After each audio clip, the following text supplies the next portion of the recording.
So many buttons to push. Well, welcome to the Happy and Successful Summit, my version, or my part of it. Thank you, Andrea, for inviting me. Today I'm going to talk about something that's very interesting to me, and I've been working with it for quite a long time and really gone deep into it since I accepted the invitation to be on this summit, because I wanted to bring something brand new today. So it's called the Solo Creative, the Social Creator, and the Creatrix. And there's a lot to that. So we'll go through that. But the first thing I'd like to do is I'd like to give you an experience of what it's like to work with me today. And I know listening to talks can sometimes be a little bit like school and you can sort of zone out. So what I'd like to do is have you interact as well, for those of you who are here today and also anyone who's watching the replay, because what I know is that when you interact, it actually sticks and it actually has an effect on your system and your body. So the first thing I'd like to do is a very short energetic exercise.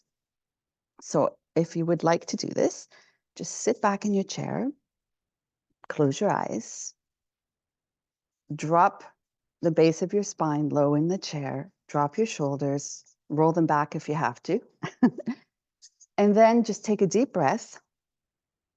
And what we're going to do, you can do this physically or you can imagine it, but imagine or reach out as far as your arms can go to the edges of your field. Now your field may be bigger, but for the sake of today, we'll just say the edges of your field are at your fingertips. And just take a moment and visualize it. Some people see it as an egg shape, some people see it as a circle, but just visualize that field around you. And then take a deep breath and draw all the energy into your core. Like you're bringing it in, you're condensing it, and you're bringing it right into your core. For me, it's my heart.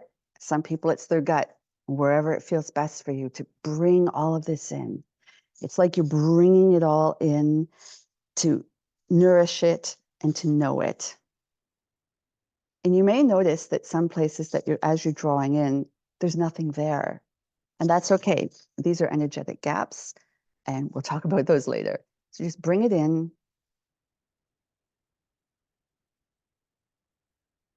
And now you're going to breathe it all back out. You're going to breathe all the energy out this time, just out, back out to the end of your fingertips, like you're just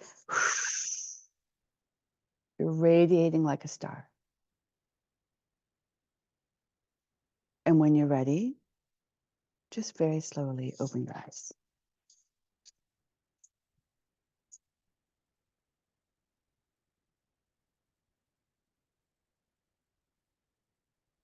I do a lot of energy work as I'm working with clients because it covers all the bases. And I'll tell you in a minute some of my background, but one of the things that I've found is that our logical brain really likes to get in the way of a lot of things. So activating the energetic bodies first before we start gives us sort of a baseline, something to come back to. And it calms the nervous system, because when you do the breathing and when you give the left brain, the logical brain, something to think about, it just kind of calms down. It says, okay, fine, I'll listen before I judge. And some of the things I'm going to share today might make your left brain jump up and go, no, no, no, that's not how it works. And that's perfectly valid. Everybody has their own way of experiencing things and your own systems of how you function. So I'll just give you a quick overview. I'm going to talk about the energetics of creativity and why I'm so fascinated with creativity. And then we're going to look at these three identities that I've put forth: the solo creative, the social creator, and the creatrix. So, and then after that, anytime actually you can ask me a question. It doesn't throw me off or anything if you ask a question. Actually, usually the question is exactly the thing I want to talk about next anyway, so it all works. So creativity. What's really interesting about creativity is that historically it's been presented to us in kind of two ways. One is you're gifted if you're creative, and that can be anything. Like literally, it's interesting. People will say, "Oh, I'm creative because I paint," and someone else will say, "I'm creative because I garden," or "I'm creative because I created my business." So we have these two sort of really polarized ideas of creativity. You're born with it, or you work really hard. You've put in the work, and now you're creative. And I come somewhere in the middle of those, because yes, we are born with it. We are all creative beings. That is the reason we're here, is to create. But we don't have access to all of our creative abilities. And this is where the work comes in. This is where the evolution comes in. So you do hear stories about, in the ancient times, they talk about having your genius. And I know a lot of people really love that idea, that there's this entity, there's this spirit out there somewhere, this genius that comes to you at certain times and bestows ideas on you. It's like little presents coming from out of heaven somewhere. Same thing with the muse. A lot of people will say, "Oh, I can't create because the muse isn't here. I haven't invited my muse." Well, as far as I'm concerned, you are your muse. You are your genius. And it's just about, how do you access this? How do you become aware of it? So let me just tell you a little bit about how I got to where I am, because I think you'll find it interesting to see a very long, I'm not going to tell you the whole story. It's going to be very quick, but a long progression of my increased awareness of this expanded concept of creativity. So, like a lot of people, I was born very artistic. Uh, all children are artistic. All children are creative. Um, and this was something that I was known for. And, everyone was like, "Oh, she's artistic. She's creative." And so that was a little bit of an identity that I really wore. I was the artsy one. And I went right through high school with that. Like in my school, the artists were the star football players, if you will. It's like it was a girls' school. There were no boys. There was no football. But in my school, the stars were the artists. So I really used that one big time. And that was art. And I explored color then. That's when I really started exploring color. I went from that to fashion school. Still, it's all about creativity. And at this point, it's all for me. Me, me, me, me, me. I'm making the art for me. I'm making the art so people will look at me. I'm making the art because I feel good when I do it. And then I dropped out of fashion school, because then I realized it was kind of a mismatch, because I couldn't do it just for me anymore. They were always talking about, well, and then you have to design for what the person wants. And I mean, I was 20 something, and I see it now, but I didn't see it then. But it was like, well, that's not fair. It's only about me. So I left that, and I leapt into a couple of things. And then finally I opened a shop, and it was a lovely gift shop. And I was still doing it just for me. I was doing it. I bought the things I wanted. I displayed it the way I wanted, and I was making the money for me. And you'd think, how can that be? Because you had customers. But really, it was just always about, what did I want? And actually, in the end, it did serve me. But a few things that I learned there. So I already had the art background. I had the color background. And here I learned about magic. And Patrick's probably laughing somewhere in the background right now. But this is where I suddenly realized I knew about it. But this is when I had access to books, because I was buying them for my shop. So suddenly I had access to all these different books. And I started realizing, wait a minute, there's actually like something in the non-physical realm that's not church, because I was raised Catholic. So it was like, there's church and heaven and God, and then there's us little people running around on earth doing our little things. And suddenly I started realizing, wait a minute, there are other things that go on in the unseen realms that's not just God. And that was a huge eye opener for me. And that started me on this path. Suddenly I could get all the books I wanted. So I started researching and playing around and moving energy consciously. I've been doing it all forever, but I never understood you could consciously move energy. And the other thing that happened at those years was that I started doing yoga. again. I had a girl who worked for me. She was like 10 years younger than me. She kept saying, you got to do yoga. You got to do yoga. And I was, yeah, I'm busy. Yeah, I'm busy. And she was training. So I was her guinea pig. I finally started it. And like, oh, then I understood how the energy was running in my body. And it was, again, something no one had ever taught me. It hadn't been part of my upbringing. Fast forward, I had my first child. And what I didn't know was that he had an evolved brain. He just wasn't like other kids. I didn't know what to do. So I started studying neuroscience. I wanted to, at that point, fix him, because that's what I thought you had to do, with my own work. And so that's when the neuroscience came in. And at the same time, when I realized he's not going to school, I am not putting him in mainstream school, I found out about Waldorf education. And the Waldorf education is fascinating because it was created by Rudolf Steiner in the early 20th century. But it's predicated on this concept that the child knows what they need, and we need to learn how to read the child and offer the child what will serve them best, what will help them evolve. That was totally opposite of anything I'd ever learned. So I was like, oh, what's this? And then I noticed that one of the core concepts is working with the hands, with craft. And so then I went down this huge rabbit hole on what does craft actually do? And short answer, when you work with your hands, you reconfigure your brain.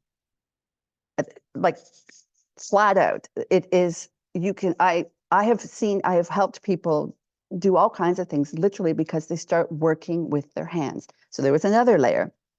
So what did I do? I started teaching online, homeschooling mothers how to teach their children who had, some people like the word neurodivergent brains. I'm not thrilled with that. I prefer evolved brains. But they had kids like this that didn't fit the box. And I was teaching them how to teach these children in this new way. And along the way, I learned how to teach because before that, I was just winging it. And then I moved to France. And this is where the energy work really kicked in, because I'm immersed in these places that are very energetic. And here's when I also started realizing there's more than just this outside realm. There are aspects to it. So I started studying quantum physics. I started studying quantum biology, and everything started to weave together beautifully. So where I am right now is I work with the vibrations of the colors, of oils, of stones, of words to help women create businesses. And I would never have thought that years ago, but when I pull it all together, that's how it works. And one of the things that I've seen is that a lot of women who are inspired, creative, who are tuned in, are trying to build businesses using the old methods, which is all left brain, which is all like figure it out, write it out, tick off the boxes, and then the push, push, push, the comparison, all of that. And it does have its place, well, not the push, push, but the writing it out and the planning. But, oh, hello, Eva. But there's so much more. So this is the energetic side of things. So what I would like to do is just show you, I'm going to share my screen for a second here. I don't have a great long, I don't really do the whole page by page slideshow, but I do have something to show you to help you. Of course, where did it go now? Well, 1 second. I just have to pull in something else. There we are. Okay. Now I should be able to see it. There we go. Screen sharing is always so much fun. Still not there. Where did it go? Oh, here we are. Okay. Oh, so this is today. Let me make this bigger for you.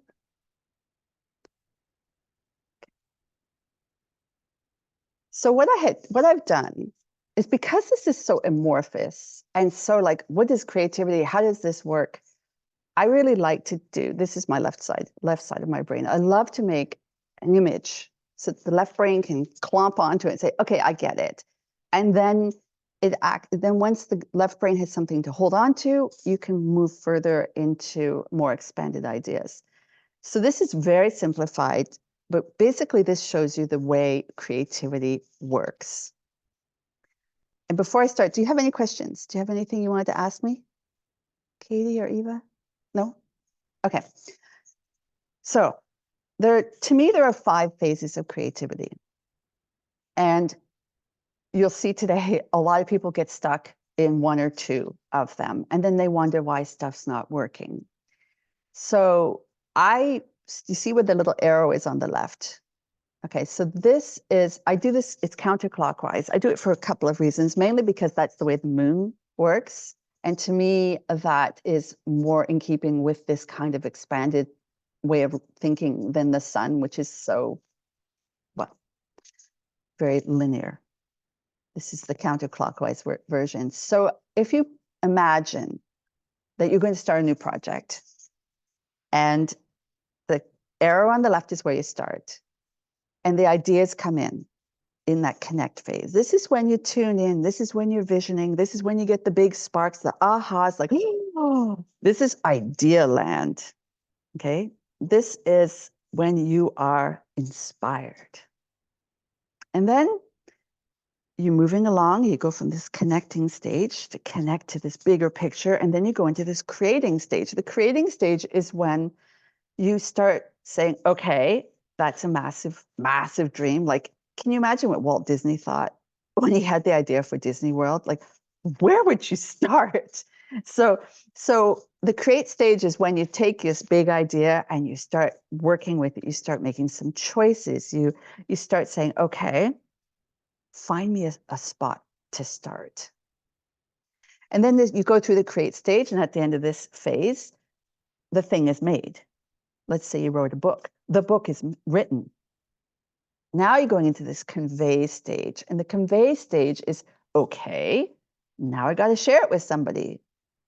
Now, a lot of people will stay at that liminal point between the two and hide the book or put it, the stories about people with the book in the drawer, for 20 years. There's a reason for that. Mainly because our bodies, our nervous system, and our brain don't like change. And these moments between, say, for example, getting the idea and starting to work on it, that's a threshold. The moment where you finish the project, now you're going to share it or sell it, another threshold. And then each of these moments, the more you understand how you function energetically and you calm your nervous system likes change, the more you can just skip past these thresholds, no longer cause a pause or a reverse or anything like that. The convey stage is obviously you're sharing it with other people. You're getting them excited. If it's something that you're selling, like a book, then you're going to sell the book. If it's a business program, you're going to not only sell it, but you're also going to deliver whatever it is. Okay, this is assuming you're doing it live. If it was evergreen, obviously the delivery is sort of wrapped up in the selling. But the last section, the celebrate, this is women particularly, skip this whole phase. It's like it doesn't even exist. This is the time when you take stock of what you just created and what are you going to, like, how good do you feel? How nourished do you feel? And then you just sort of like bask in it for a while. And then you take a pause, which we don't do. We're really not good at that. We jump right back to the arrow and get going again. But here in this celebrate phase, if you record what you did, if you rest and then rejuvenate, when you start through this again, it's just like it's a spiral. You get faster and faster and more clear, and everything just, and there's none of this hesitation, none of this backtracking, none of this doubt, because you've actually done the whole spiral. Now, the center, I didn't mention the center. The center is everything. It's you. It's who you are. Everything comes from the center. The way I see it is when I channel, it's not even a very good word, but when I channel, stuff is not coming down from on high somewhere. It's coming out of me. So everything's coming out of you. So as you're going around this spiral, periodically, particularly if you get to a moment you're like not sure what to do, you go back to your center, like we did at the beginning. Go back and replenish and see, like everything's there anyway. So you go back and you pause and you go, okay, it can be just a breath. And then you go back out and you keep doing your work. And centering can look different, obviously, for everybody. So I'm just going to show you one other image right now, and then I'm going to give you a little exercise to play with. This is what I want to show you this. I was like, how do I make this visible? These are phases. They're not chapters in a book. They're not steps on the staircase. So everything is very fluid. So it's not, I don't know about you, but it's not very often that you can remember the exact second you knew how to move forward in a project or the exact thing that sparked off that inspiration. No, probably not. So as much as you want to think there's like a ABCD, no, there's no path. There's no set way of doing, there's no recipe to all this stuff. So just having this visual can help your brain understand that it's good if things feel a little fuzzy, because you're moving, you're melding into these new places. Okay, I'm going to stop the screen share. And before I give you this little exercise, do you have any questions? Nope. Okay. So what I would like to do is give you an idea of the creative, the creator, and the creatrix so that you can see, number one, where you work most, and number two, if there's something that you would like to incorporate into your creative practice more. Okay. So the creative is pretty much on that picture I just showed you, that the dark purple side. Okay. I have like 1,000 notes because I've been writing on this for like 8 weeks. So I got it down to like 10 pages. I won't read it all. But some of this it's really helpful. So the creative, I purposely called the creative solo because this is you working for you by yourself. And you're tapping into your core constantly. You're going back and forth and in and out, like you're the hermit, basically. And this is necessary, but I know a lot of people who live in this space and they say, I'm doing so much, and they're writing all their notes and the notebooks are stacking up, but it's all for them. And it feels good and it's yummy and it's delicious and you can wade around in all your ideas. But if you stay there, you can end up you get stuck. So what I would like to do is just ask you to take about, I'm going to say like 3 minutes, to ask yourself 3 questions. One, is there somewhere in my life that I am sitting in the creative phase? Okay. And it can be work, it can be life, whichever one pops up right away for you. Number 2, how do I feel about this? And number 3, what do I think about this? Okay. So just gonna 3 minutes, and I'm gonna mute. 3 questions: the place you're playing in the creative, how you feel about it, and what you think about it.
Just another 30 seconds or so.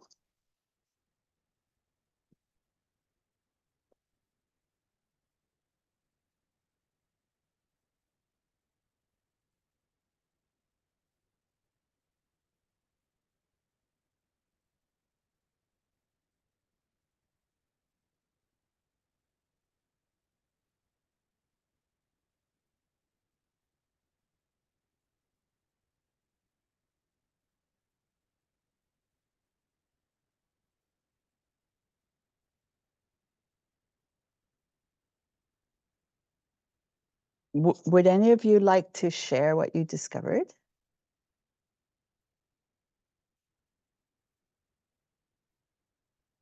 Katie? Hello. Hello. That was interesting actually, because initially I thought I'm often in that stage. Mhm.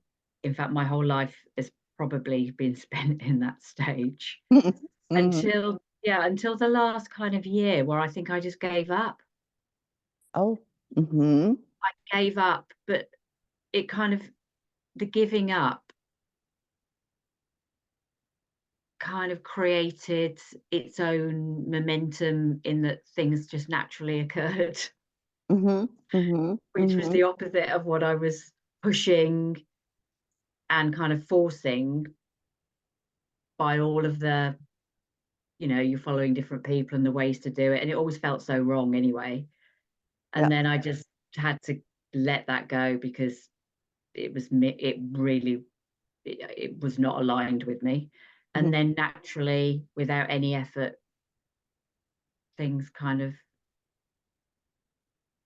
coalesced and things happened. So initially, when you first said that, I thought, yes, yes, but actually, I thought, no, actually, that's what's happened in the last year. Is I that you've haven't been moved out of creating it? anything. I've moved out of it. Yeah. Mhm. And yet it's interesting because you said without any effort. How long did you spend in this, working on this Yeah, side? Like exactly. it's like Exactly. it's just different. Different, Yeah. different. Yeah. But it was because I was disenfranchised and kind of disillusioned, and actually disillusioned with what is what is mine, and Exactly. Mm. what have I imposed upon myself that are other people's ideas. And this is the thing, we can really, it's so easy to mix up a pure idea, like it's literally an idea for you, from you, and ideas that other people have sprinkled around or planted. You read it, you saw it, and you can tell the difference. And this is one of the things I really like to do with clients is like get to know what your body feels like when it's your idea Mm, compared to something you're like, oh, that's a good idea, I want that. yeah, Like it's really interesting, and we stack up. I mean, I have tons of books, and they're filled with other people's ideas. yeah, But the way I read is different now because when I read them, I look for what idea am I getting while I'm reading this, and then it's yeah, my idea. So what you've done most likely is you've come to that point where you're like, you're going to clear out the debris, so to speak, and focus on your own things. As you said, I was disillusioned. It's because you were blinding yourself with all yeah. the other messages. Can I ask what project swam forward easily? Um, well, no projects ran forward easily, but all the time I was kind of training so many different things, Mhm. and then I decided to join a kind of like a marketing group that was Mhm. to do Mhm. an evergreen course and Mhm. with neurodiverse because I'm neurodiverse.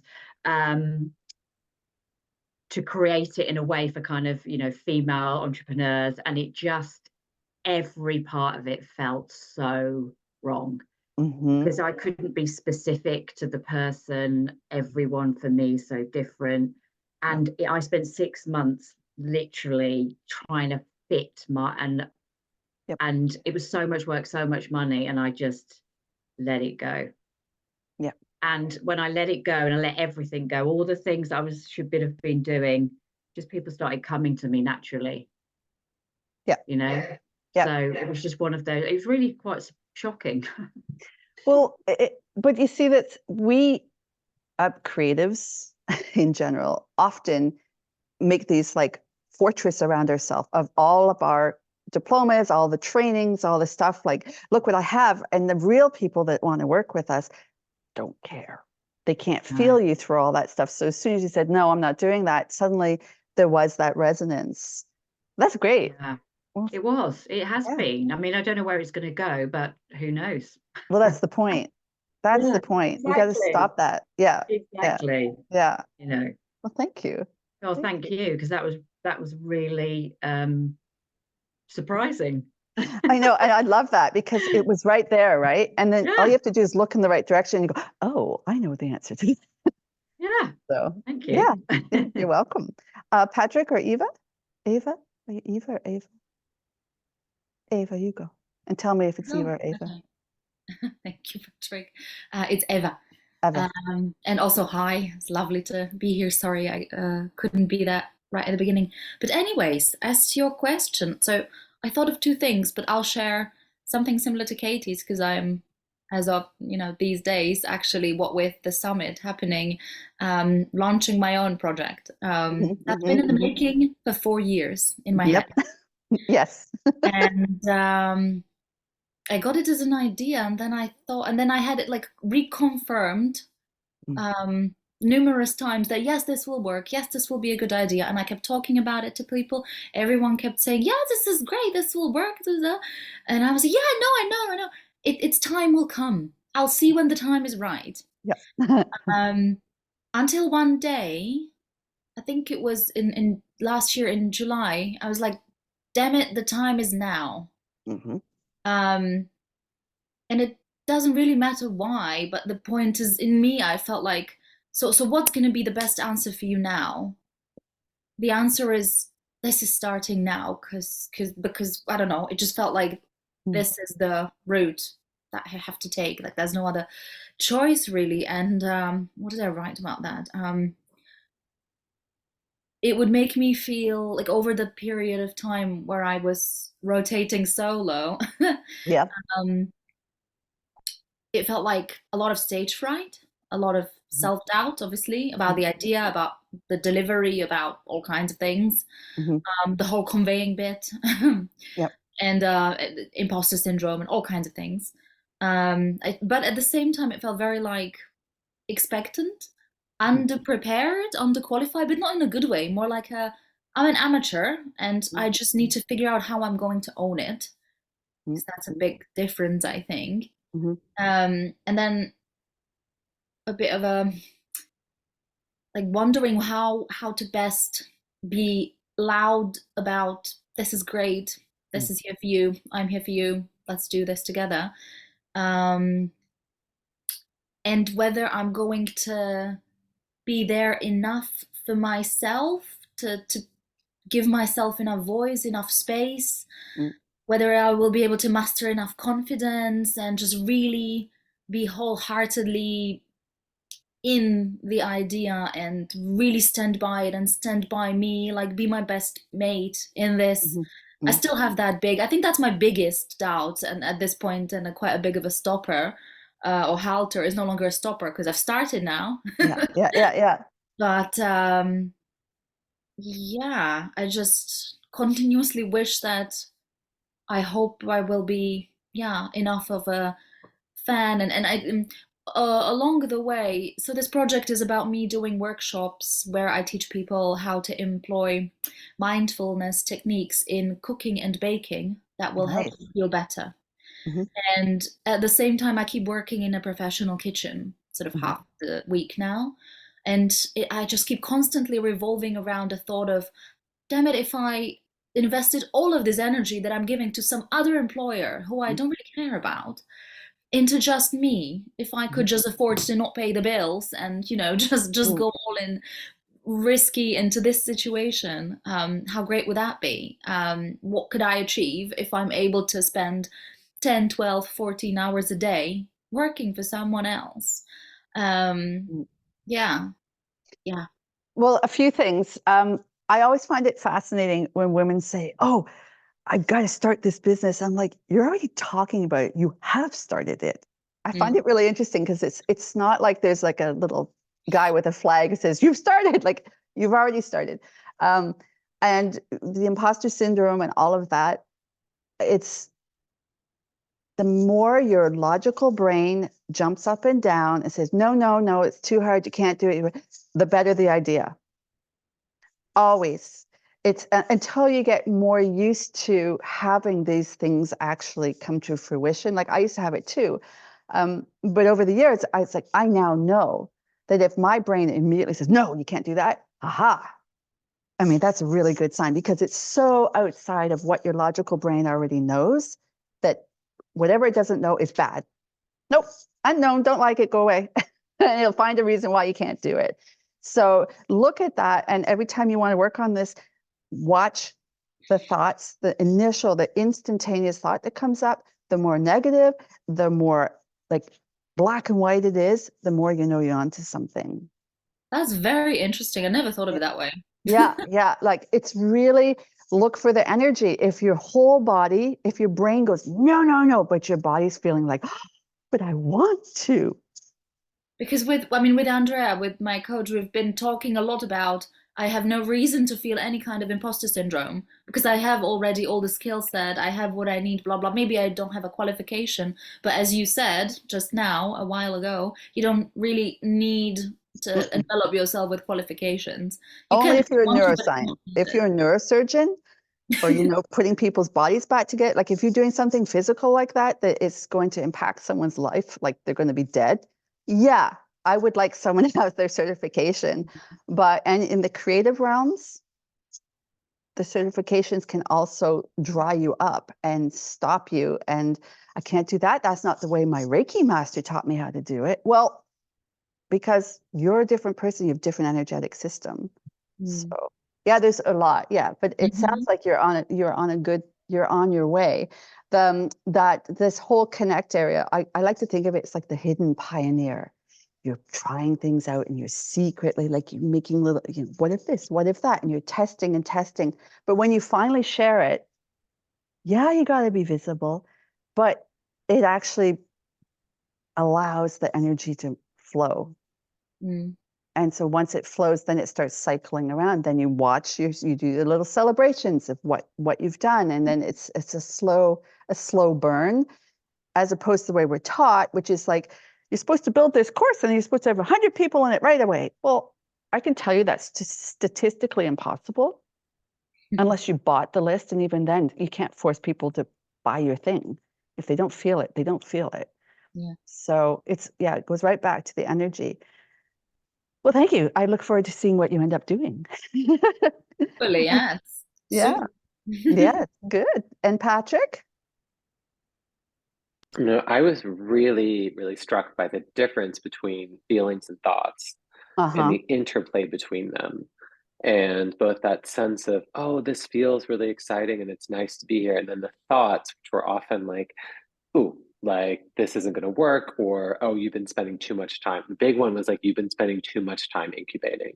Like you just have to get something out and you have to force something out there in the world. And Force. everything has its own, yeah, there you go. Everything has its own unique gestation phase or timeline. And it's interesting Mhm, being, mhm, I guess, mhm. working with astrology because things do have their times. And like Yes. it may make sense that a book waits in a drawer for 20 years before it emerges because Mhm, it does have a time mhm. when it No, comes you out. have a time. But The you have a book's done. time. It's not, yeah. Well, interestingly, books also have charts. Like that moment of creation is also something that we look at. So it's fascinating the interplay that we get. And it was also noted, yeah, for me, very interesting to notice a lot of those thoughts that just frankly weren't mine. Yeah. I was like, well, that's not even my thought. Like, whose Mhm. thought is that? Where is that coming from? That's not from deep within. And noticing for me that urge when I feel, and so much is our motivation in our own internal state. Like, am I feeling like actually I really want to get something out there into the world? And my fear is, I have a fear of bringing it into the world, or a fear of failure that stops me from doing that? Or is it I'm feeling like it's really nice to be in this creative space, and the pressure or the fear is driving me to try to push something out? So it's kind of looking at that inner motivational state, almost, of maybe getting a sense of my own timing. Well, it's always different for everyone and every project. And the other thing too is really look at how you register fear, because fear and excitement are two sides of the same coin, and our brain short circuits to fear. If it feels something uncomfortable, oh, it's scary. Yeah, but that uncomfortableness might be excitement. So this is another reason why really, the more you understand how your nervous system functions, the more you can take what that signal is and look at it closely and go, oh, and then you feed it back to your logical brain, go, no, it's not fear, it's excitement. And the logical brain goes, oh, okay. And then it like lifts the gate, so to speak, so you can move on. I mean, it's a real game with the logical brain, because it's gatekeeper, it's the organizer, but it's also the one that does not want you to change, period. So all this creative stuff, of course, is about transformation and transmutation, change. So yeah, watching the emotions, the physical feelings, and the words in comparison to what you think, the project's here, and then all the responses are over here. So you just watch how they mesh up. Yeah, because the convey part, where you're sending it out into the world, yes, you're visible, and you have to be a leader.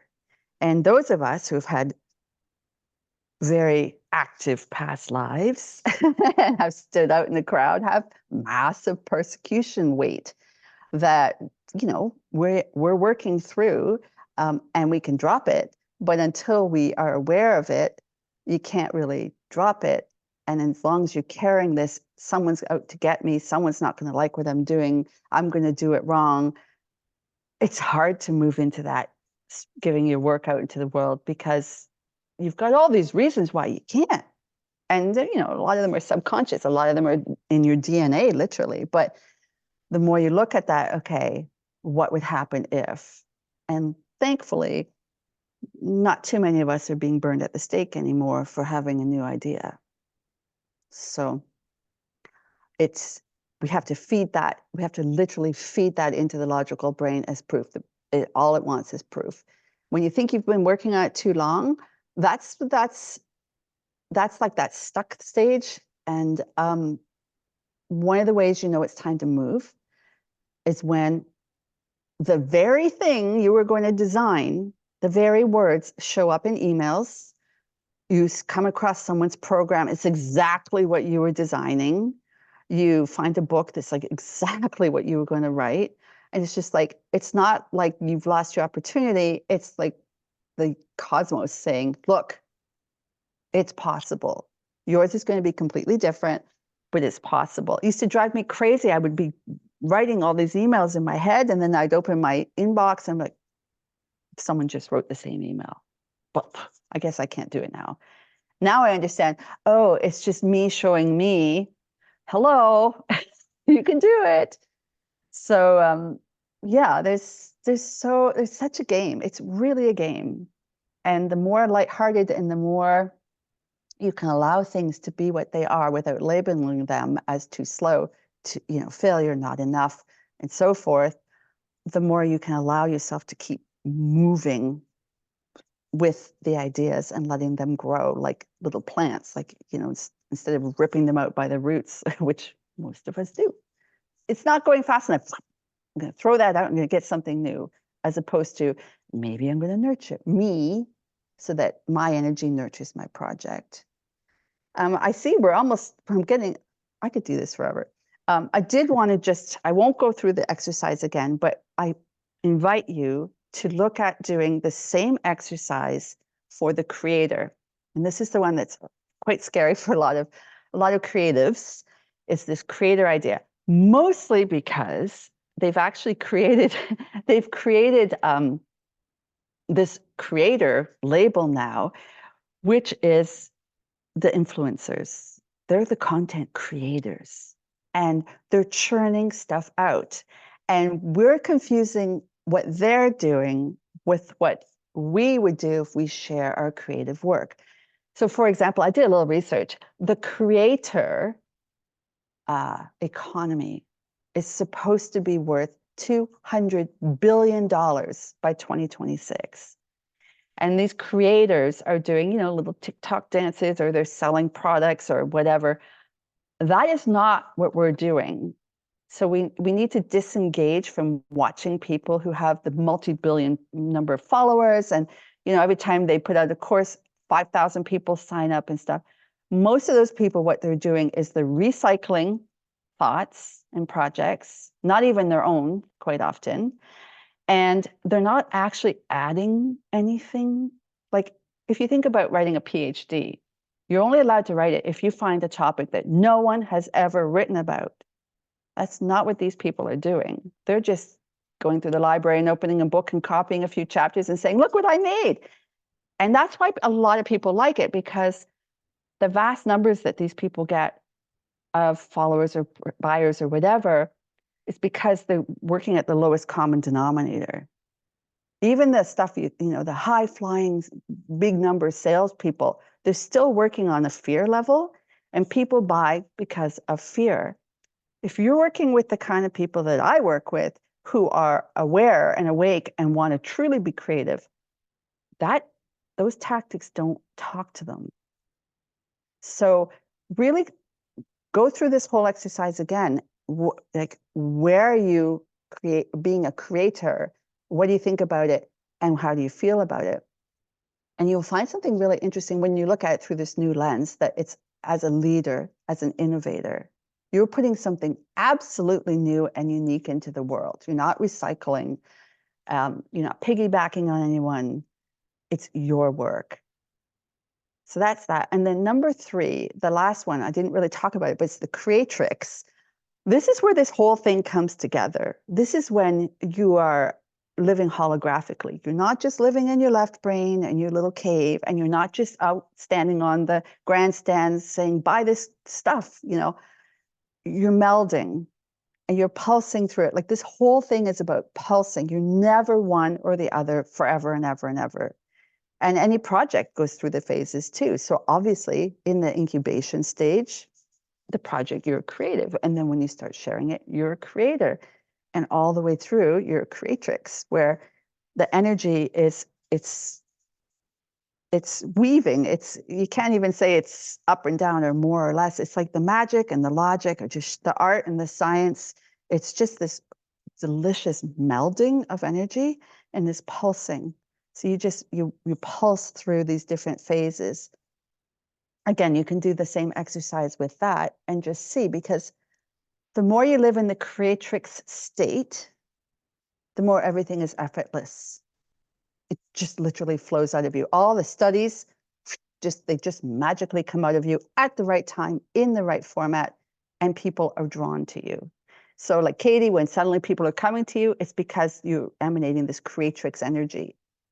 That's what draws only the ones who are somewhere similar level of frequency. I highly doubt that someone who, I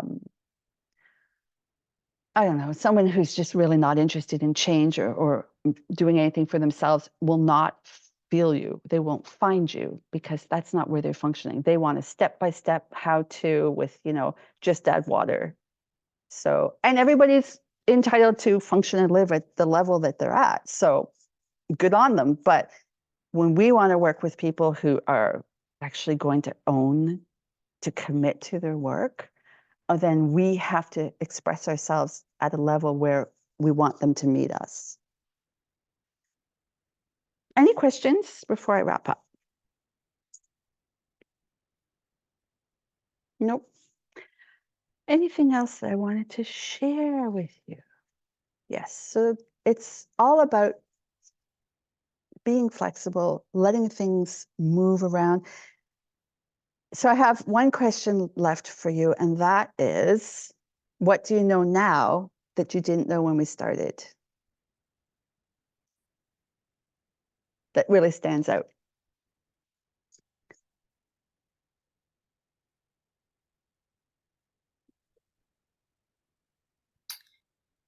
I think to me it's that